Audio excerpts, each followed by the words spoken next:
Thank you, Brother Johnny. Amen. Amen. Ooh, good afternoon. Good evening. Good evenings. Good evenings. All right. So, big shout out to all our promotion, everyone that's moving on to the next grade level, the ones that graduated. Big shout out to you. It's a whole jungle out there. All right. It's a whole jungle out there for you to conquer. All right. Now I'm gonna give y'all a little history on promotion.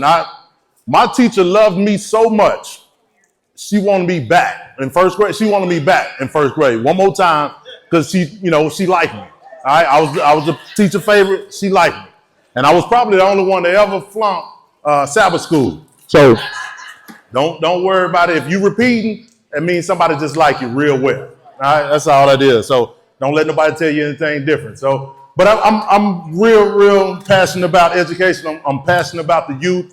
I'd love to pour into the youth. I want to be the person that I needed at your age. That's who I try to be. I try to be the person that was needed, that I needed at your age. And so I live on a few F's. And I ain't talking about failed grades. It's faith, it's family, it's finance, fitness, finance, and friends. So I live on those things, and I try to hit those every single day. Every single day. So those are my pillars. Those are the pillars that I know I have to touch those pillars every single day. So find you a few pillars. If it's not those, just find you a few pillars. But I'm going to go into my spiel. Actually, I just got back from Houston. I had to go down to a conference. Me and my wife, we was actually driving. We was driving, and I was just kind of telling my mom about this. She don't know the full story, but I was driving, and we was on 45 heading to Houston, and we got to Corsicana. We was turning a little curve, and it was raining on Wednesday. It was raining on Wednesday, so we came back. Yeah, we came back a few days later, but it was raining on Wednesday as we were driving. And all of a sudden, as I was driving my car, I felt the car go to the left. And I felt, I said, okay, maybe it's the wind. And then all of a sudden, my car hit, like it didn't hit anything, it just hit it like a dry streak in the road. Next thing you know, my car turned around. And now I'm going southbound, but I'm facing north. And my wife kind of stuck her head up because I was like, oh Lord, oh Lord, oh Lord. Now, I hadn't had a wreck in 20 years. And so the car is going. I'm trying to turn with the way it's turning. And we're going. And all of a sudden, I was out of control. I lost control of the car. And we go into a ditch. And then we just bounce, hit the sidewall. And next thing I know, I looked at her. I tried to make sure she was all right. She was okay. Then I look forward and I see another car that's in the middle of the street. He was turned sideways. I don't know if I hit him. He don't know if I hit. I don't know what's going on at this point. I'm just kind of all over the place. And a lady came by and she knocked on my window and she asked, was everything okay? I said, yes, everything's okay. And then she said, hey, is that guy okay? And I looked up and I said, well, I don't know. And so she kind of walked to his car, and his car is in the middle lane, right? It's 3 lanes on 45. His car is in the middle lane, right? And so as his car is in the middle lane, she hollered and she said, his car is on fire. His car is on fire. He gets out of his car. He stands up and he kind of look around. Then he go back in his car. She was like, sir, you got to get out your car. It's on fire. He was looking for his phone. He get his phone. He have his phone in his hand. All of a sudden, the same guy, his car went back without him in it. I don't know if I don't know what happened. The car actually ran him over. This all on the freeway. Yeah, this all on the freeway. Car ran him over. The car is going into oncoming traffic. His car is just going, and it's diesels, 18-wheelers, cars, they swerving. His car is just going. It's going about 60 miles per hour on the freeway on 45.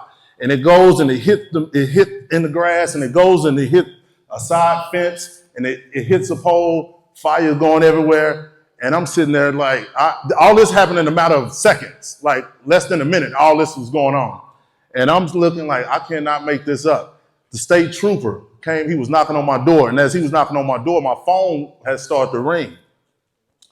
And it wasn't ringing, it was actually, I put on my phone, for every 3 hours, give gratitude. Every 3 hours, give gratitude. And in that moment, I just thank God. I thank God, and I thank God. And that phone going off in the state trooper, he's trying to talk to me. I'm just kind of in prayer mode and thanking God. And he even grabbed my hand. He started praying with me in the moment. And so, and this just happened. And actually, when I went to the conference in Houston, I did all that, ended up getting a rental car, got to the conference, had to speak at 1 o'clock, got there right at 1 o'clock to speak. Like I actually spoke in flip-flops. I was like, what I had on, that's what I spoke in.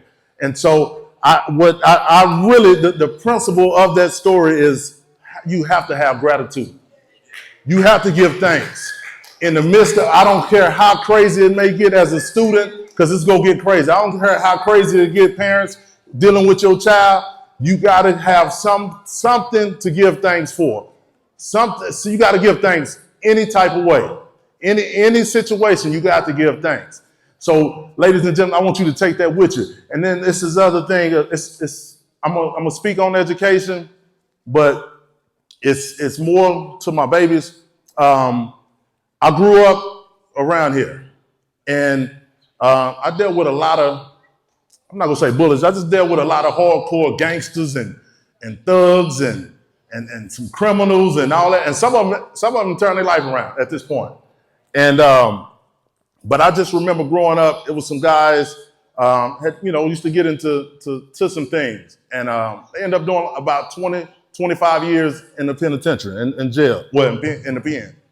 And some of these guys are just getting out at this point, as I'm speaking. They just getting out, and they went to jail when I was in high school. And I've been out of high school for quite a while. Ain't that right, Willie? Been out for a while. And so, and I remember this guy, particularly on Truman Street in Stop 6, right off of Stall Cup. It was a gang-infested street, gang-infested area at that moment. And I remember some of my friends that got out of prison ended up getting this big party, welcome home party. And everybody was celebrating with them. They had DJs out there. They had bounce houses. They had this whole thing. Kids that didn't even know these guys was like, they was treating these guys as a hero, as they were heroes in the neighborhood. Now, don't get me wrong. I'm not saying they're a bad person. They just made a bad decision. And then I had one of my classmates, one of my closest friends, went to Morehouse, and from Morehouse, ended up going to Harvard, finished at Harvard, and he ended up graduating from Harvard, worked for the Chicago Bears as a team chaplain. He's a pastor at Mount Olive right outside of Washington, D.C. at this point. But I remember him graduating from Harvard, and my man, he didn't get anything. It wasn't, hey, congratulations. It wasn't, it was just us going, probably about 4 or 5 of my classmates went over there, really congratulated him. We just kind of hung out a little bit. And so I'm going back to that to say, what do we value? As a community, what do we value? And so as adults, we show our kids what to value. So we have to put ourselves in a position to say, you know what? We have to put value into here in our faith, church. We have to put value into education. We have to put value into what Tim spoke on today with respect. And we can't be scared of what's going to be, because what's going to be if we don't teach them those things. We see what we're going to be a demise to ourselves because we didn't do our job as adults. And so if we don't do our job as adults, they can't be the best version of themselves, right? And so, and I love to give sports analogies. And so you run in a race. As adults, we've been running a race. Our parents or our guardians, the people that raised us, they passed us not only the torch, but they passed us the baton, right? Now, with them passing us the baton, they may have dropped the baton. They may have got the baton dirty. They may have ran a slow race, but they did the best that they can do. And once that baton got in our hands as adults, We've ran our race and we're still running our race. Now it's time to hand that baton off to this next generation. But in order to hand this baton off to the next generation and we want to put them in the lead, or we want to at the least let them be in the race. All right, we want to put them in the race. We don't want our failures to affect them. All right. So since we know better, now we got to do better.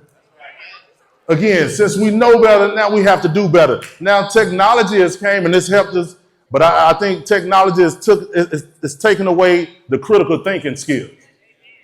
Because you have to be able to critically think. Critically think, ladies and gentlemen, is I'm thinking about what's to be. I'm thinking about what's coming, what's ahead. I don't make a decision just because it feels good in the moment. Trust me, you don't want to make a feel-good decision. Because when you're making a feel-good decision, that means you're making an emotional decision. Don't make any decision emotionally. Your emotion will steer you the wrong way. Your emotions, just like, I want you to pinch yourself. Somebody just pinch yourself right now. Just pinch yourself. Not like my mom. My mom used to pinch us and start the car up and just not like that, but just pinch yourself. But when you pinch yourself, in a few seconds, the pain is gone. When you make those decisions, those temporary decisions, you make those decisions with your emotions, that's what it feels like. In the moment, it hurt or it's uncomfortable, but in a few minutes, it's gone. So make your decision by critically thinking. All right? Now I'm going to leave you with this one. I'm like, Pastor, I got to run. I got to run. I'm not going to do the spin, but I got to run. All right? Ladies and gentlemen, well, boys and girls, I want you to think about this. Who in here is a big brother or big sister? Okay, you're big brother, big sister. Now think about this. Picture this. You the big brother or the big sister. Your little sister, your little sibling is in the kitchen. I love to cook spaghetti. I'm a gourmet chef when it comes to spaghetti. So imagine I'm a parent, your parent, somebody in the kitchen cooking spaghetti. And while they're cooking the spaghetti, the water is starting to boil. Put the noodles in. Your little sibling goes up to the stove. It's just you and your baby sibling in the house. And they go up to the stove and they want to play. They having fun. They having all the fun in the world. They in La La Land, and they go up there and they just want to play around that stove, and they want to pull that pan down that has the boiling water. What would you do? Talk to me. I'm talking to my babies. What would you do? I heard somebody say, move the hand back. You're going to move the hand. Now, tell me, why would you move their hand back? You go run to them and get them away from the stove? There you go. Now, tell me, why would you do that? It's an instinct, but what is the instinct telling you? There you go. That's what I want to hear. So they won't hurt themselves. Now, do that baby know they're going to hurt themselves? They don't have a clue, right? Right. So since you know, the baby don't know, so tell me, why do you know and the baby doesn't know? You have that experience. You live life a little bit to know if that hot water come down, it's going to be trouble, right? We probably end up in the hospital, 3rd-degree burns, etc. It could be even worse, right?